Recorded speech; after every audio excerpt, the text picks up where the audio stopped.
Tiger হিলের থেকেও আমি বলবো অনেক বেটার ভিউ। এই রকম ভালো মোমো সিরিয়াসলি অনেকদিন খাইনি।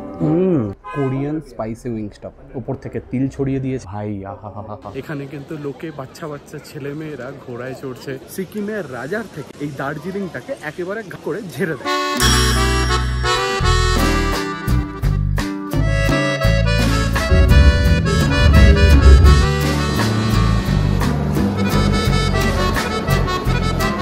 কলকাতা কিংবা হাওড়া সংলগ্ন এলাকা থেকে এনজেপি যাওয়ার ট্রেনের কিন্তু অভাব নেই, কিন্তু আজকে আমি যে ট্রেনটায় যাচ্ছি সেটা কিন্তু একটু ইউনিক। ট্রেনটির নাম হলো পাহাড়িয়া এক্সপ্রেস।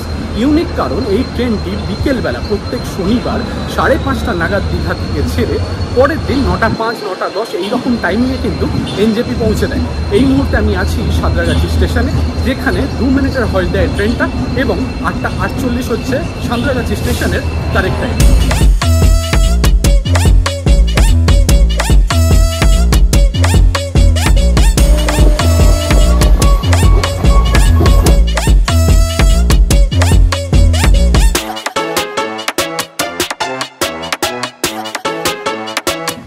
এখন বাজে 9:10, গাড়ি কিন্তু একেবারে রাইট টাইমে ছিল। 9:05 নাগাদই কিন্তু আমাদেরকে এনজেপি স্টেশন পৌঁছে দিয়েছে। আর এই মুহূর্তে আমি দাঁড়িয়ে আছি এনজেপি স্টেশনের বাইরেই। আর যদি অভিজ্ঞতার ব্যাপারে বলি, কালকে রাত্রে একেবারে ঘুম হয়নি, হয়তো স্লিপার ক্লাসে অনেকদিন বাদে চড়লাম সেই কারণে। তবে স্লিপারের একটা সুবিধা সেটা কিন্তু হলো একদম সিটে বসে জানলা দিয়ে হাত বাড়িয়ে ঝালমুড়ি থেকে শুরু করে ডিম সেদ্ধ সমস্ত কিছু পাওয়া যায়। এখন দেখতে হবে শেয়ার ট্যাক্সি অ্যান্ড দেন যেতে হবে দার্জিলিং। বৃষ্টিপাত অলরেডি শুরু হয়ে গেছে।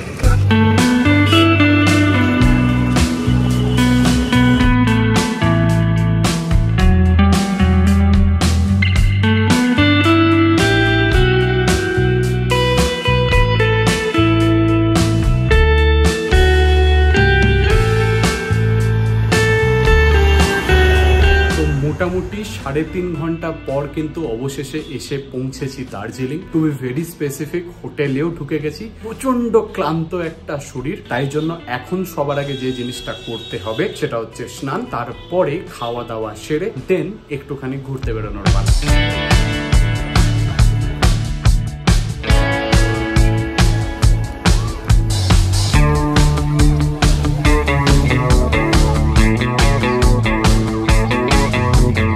স্নানটা করার পরে চোখে এতটা ঘুম নেমে এলো যে দুপুরবেলা গড়িয়ে কখন যে বিকেল হয়ে গেছে বুঝতে পারিনি। আর সেই বিকেল বেলাতেই এসে উপস্থিত হয়েছি আমি মল রোডে দার্জিলিং এর। সকালে হালকা পাতলা কিন্তু বৃষ্টি হয়েছে, কিন্তু এই মুহূর্তে আকাশ মোটামুটি ক্লিয়ার। যদিও কাঞ্চনজঙ্ঘা এখন মল থেকে দেখা যাচ্ছে না, কিন্তু তাও লোকজনের উৎসাহে কিন্তু ভাটা নেই। বেশ জমজমাট ব্যাপার মল রোডে। এখানে কিন্তু লোকে বাচ্চা বাচ্চা ছেলে মেয়েরা ঘোড়ায় চড়ছে, লোকজন শান্তশিষ্ট ভাবে যে বেঞ্চগুলো আছে তাতে বসে আছে এবং গোটা ওয়েদারটা এনজয় করছে। এই প্রসঙ্গে বলে রাখি, 1835 সাল অব্দি কিন্তু দার্জিলিং আলাদা বলে কিছু এক্সিস্ট করতো না। সিকিমের যে রাজা ছিল, সেই সিকিমের রাজা রাজত্বেরই কিন্তু একটা পার্ট ছিল এই দার্জিলিং। ব্রিটিশার্সরা অবশ্যই তাদের কাজই হচ্ছে ভাঙা, তো সেই জন্য তারা ডিডের গ্রান্ট হিসেবে সিকিমের রাজার থেকে এই দার্জিলিংটাকে একেবারে ঘা করে ঝেড়ে দেয়। আর তারপর থেকে এই দার্জিলিং হয়ে ওঠে তাদের মানে গরম থেকে বাঁচার একটা উপায়, একটা অতি উৎসাহী হিল স্টেশন।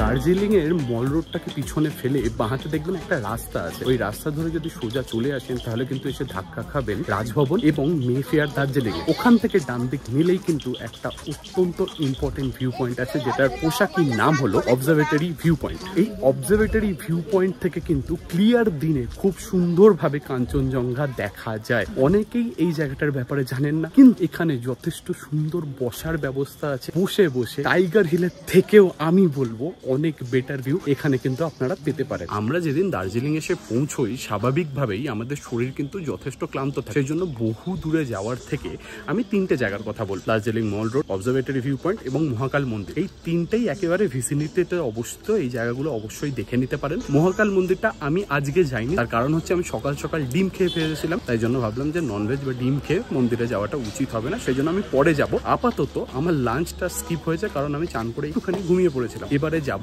এমন একটা জায়গায় একটুখানি এখানকার লোকাল কুইজিন চেখে দেখতে, তবে গ্লেনারিস বা কেভেন্টার্স নয়, একটা আলাদা জায়গা। চলো।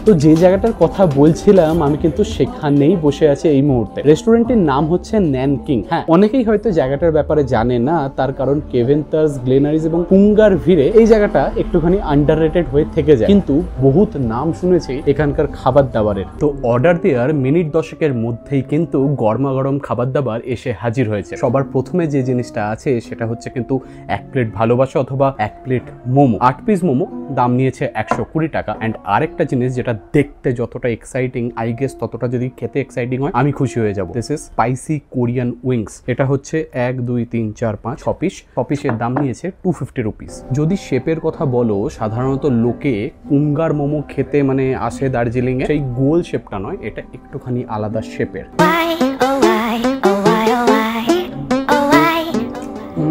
ভাই একটাই কথা বলবো, যারা যারা কুঙ্গার লাইনে দাঁড়িয়ে একদম মানে পাত্তা পাচ্ছ না, বিকালবেলায় 7টা নাগাদ কিন্তু বন্ধ হয়ে যাচ্ছে, তাদের যদি বেস্ট মোমো খেতে হয় বা one of the best momo of Darjeeling খেতে হয়, প্লিজ ভিজিট দিস প্লেস। যখনই মোমোটা খেলাম, জুসটা উজ আউট করলো, আর ভেতরের ওই যে মিটি অ্যান্ড ফিশি একটা যে কি বলবো টেক্সচার, ফিশি একটা যে ওই যে স্মেল, আমার পার্সোনালি খুব ভালো লাগে, সেই জন্য আমার যথেষ্ট ভালো লাগছে মোমোটা। তবে শিবাজিদা মানে এক্সপ্লোরার শিবাজিদা আমাকে বলেছিল যে মোমো পাহাড়ের এই যে লাল লাল ঝাল ঝাল চাটনি এটা দিয়ে খেও, তাই এই নিলাম চাটনি, এই লাগালাম মোমোতে। অ্যান্ড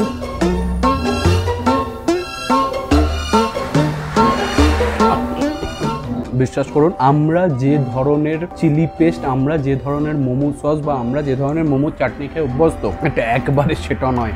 একেবারে র চিলি, একেবারে ওই যে গলা টাকরা সবকিছুতে হিট করবে এরকম টাইপের একটা চিলি পেস্ট। তবে এই যে মিটি টাইপের যে মোমোটা আছে তার সাথে ভাই ওয়েল কমপ্লিমেন্টেড। আমি সত্যি কথা বলছি, এই রকম ভালো মোমো সিরিয়াসলি অনেকদিন খাইনি। আর একটা জিনিস যেটা লক্ষ্য করার মতো, এখানে যে স্যুপটা দিয়েছে এটার কালারটা দেখতে পাচ্ছেন, এই যে কালারটা, এটা কিন্তু বাকি যে স্যুপ তার থেকে অনেকটা আলাদা।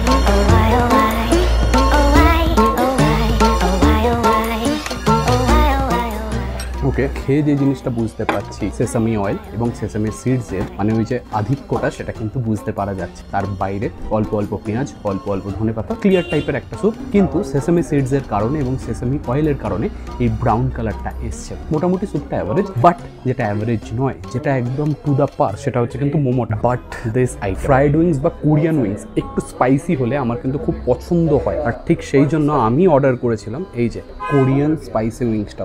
উপর থেকে তিল ছড়িয়ে দিয়েছে, আর তার বাইরেও আমি যেখানেই তাকাচ্ছি একটা কিন্তু বেশ সুন্দর রকম ক্রাস্ট আমি লক্ষ্য করতে পারছি, অল্প অল্প চাট।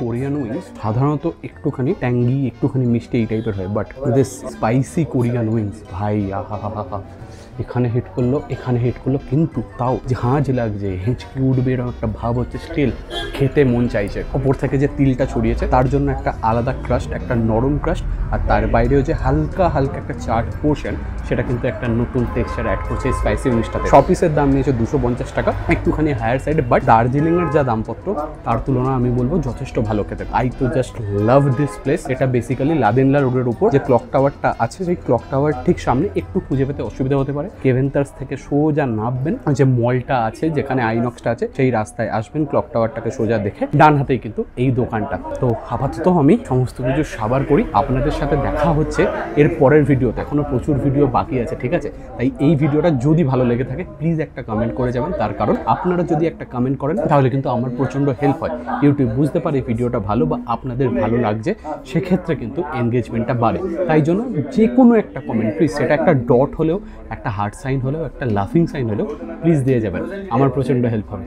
চলুন ভিডিওটা এখানে শেষ করছি, আর যাওয়ার আগে যেটা বলি, নিউ মেট্রোপলিটন বয় সাইনিং অফ।